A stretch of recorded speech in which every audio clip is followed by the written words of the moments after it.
Thank you very much for staying with us on TVC Breakfast. And we've been speaking with Taiwo Akinlami here with us in the studio to talk. Daniel Akinlami, I should say, with us. Apologies, Mr. Daniel Akinlami, a public affairs analyst. And we've been looking at the brouhaha recorded in the Senate earlier in the week.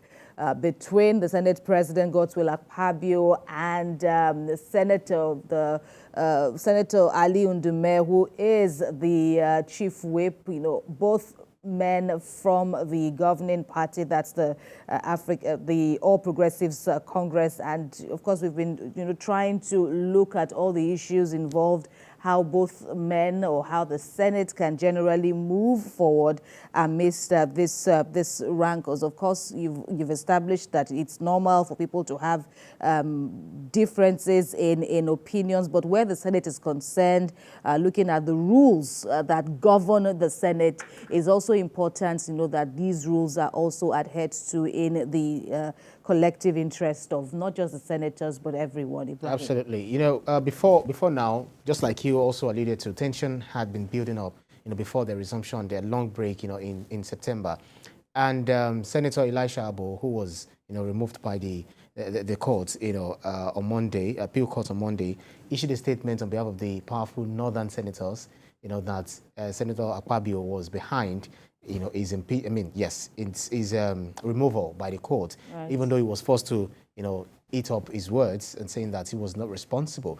But could that be a backlash from the side of the Senate President against those who didn't support him, or those who are also planning to impeach him? Could that be? Do you think that? Well, obviously, it looks like a backlash, a fallout from the election for the office of the president. And but I think it can be an isolated instance for now. We don't necessarily need to connect it to the struggle for forcing Akpabio to follow the procedure on the floor of the Senate. But Elijah Abo was one of the ally of Akpabio's rival for the Senate presidency. That's right. And since the other man from Zamfara lost the seat to Akpabio, I know that most of the people on his own side too have suffered in one way or the other. And I noticed that Akpabio tried at some point to carry some of them along. But it depends on how satisfied are they with some of the positions that they were given in the committees and even the responsibility given to them at the floor. But I know that the battle has not ended. And if you notice, recently there was an amendment to the requirement to be the Senate president, and which was very sudden and surprising. And some people alluded that that amendment to the Senate rule about an experienced senator only being allowed to run for the office of the president was targeted at the other man, Yari. So, but I think with all the issues building up before now, Elijah Abo's case may just be his own personal, yes, his own personal issue with the Senate president.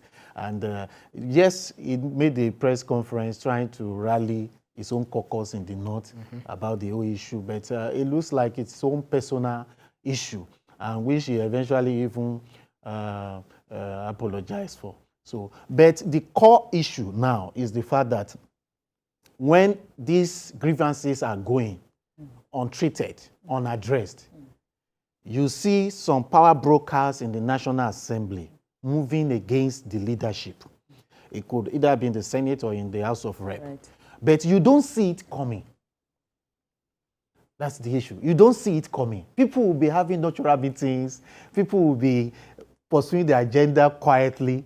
So, but if you don't reach out to people to make peace, we've seen several Senate presidents removed. It's just of recent that we have that stability in the Senate.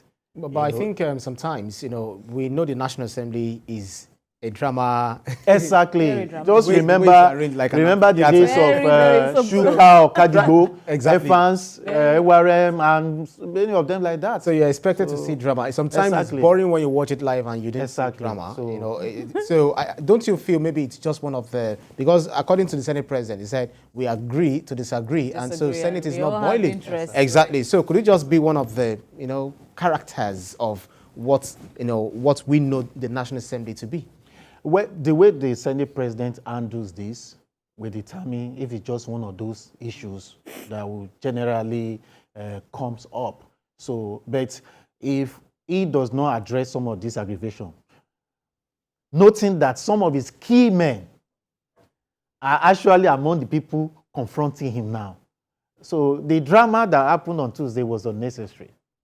The same point of order was raised by Ndume and the other PDP senator from Nasarawa State last week Thursday, and the Senate President acknowledged them. Where he was, Yes. where he was told history will judge you. Yes, exactly.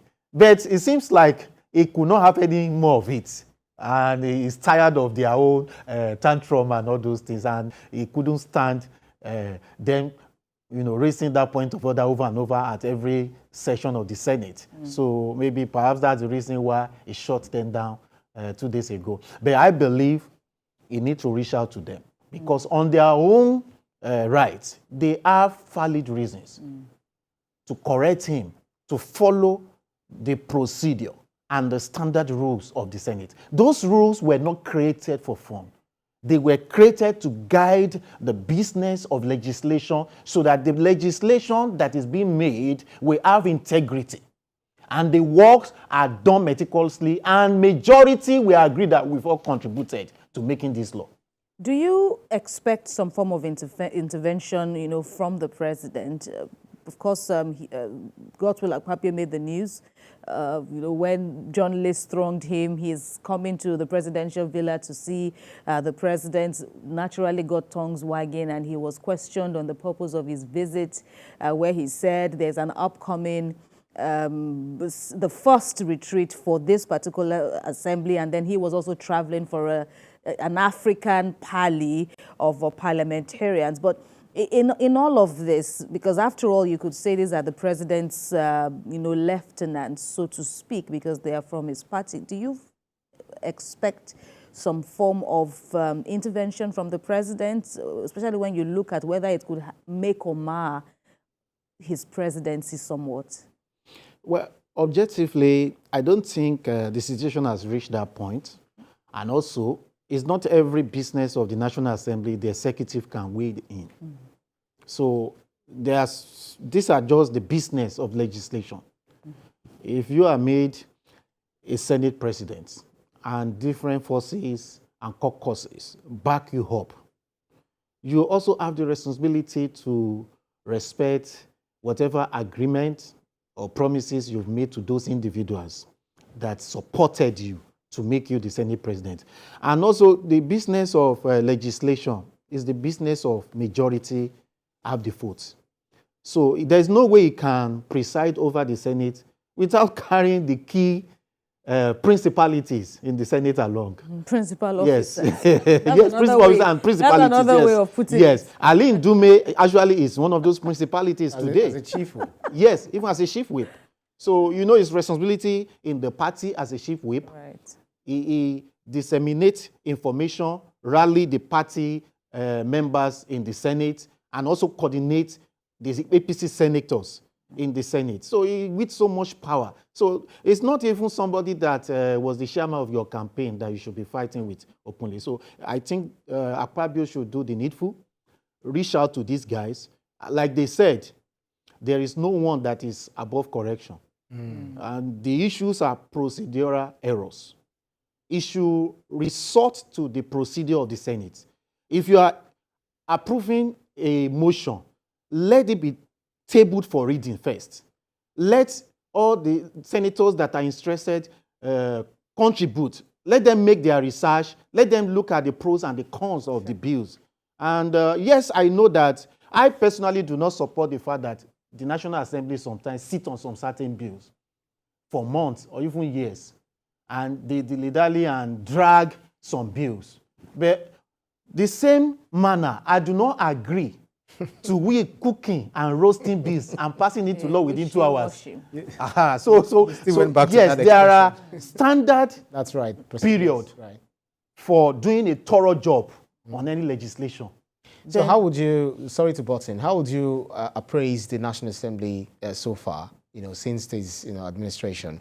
The fact that Senator Akpabio saw that this thing was going to degenerate, it quickly called for closed door meeting, for further discussion. Could it be that they've resolved it, and for Senator Ndume to also come out to say what he said, and Senator Elisha Abo to also retract the statement we said earlier? Could it be that they've resolved it amicably? And the interesting thing about the Senate business in particular, they are always done behind closed doors. It's like husband and wife. So right now we can't really say if they resolve it or they are still having the confrontation going quietly. But what happened in the next couple of weeks will determine if everything now is back to normal. Right, and this is something that you will also encourage, even across divides, not just in the National Assembly, but even meetings between the president and his ministers. Mr. President, you may need to tweak this way. And also, based on what he was raising, right.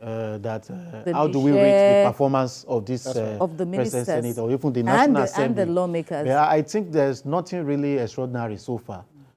Maybe we can still give them benefit of doubt to see how they have 6 months will look like. But so far, there's nothing extraordinary. And then we've been having issues of allocation for expensive cars and all those things, also casting aspersion on some of their work that they're supposed to be doing. So but there's nothing extraordinary so far with this National Assembly. All right, time will indeed tell. Permit me to use that saying. And of course, like I said earlier on, there is an upcoming retreat for the members of the 10th Senate, and so they will still continue to be in the spotlight in terms of their written. Daniel Akinlami, public affairs analyst, we thank you very much for speaking with us on TVC Breakfast. Thank you, it's my pleasure.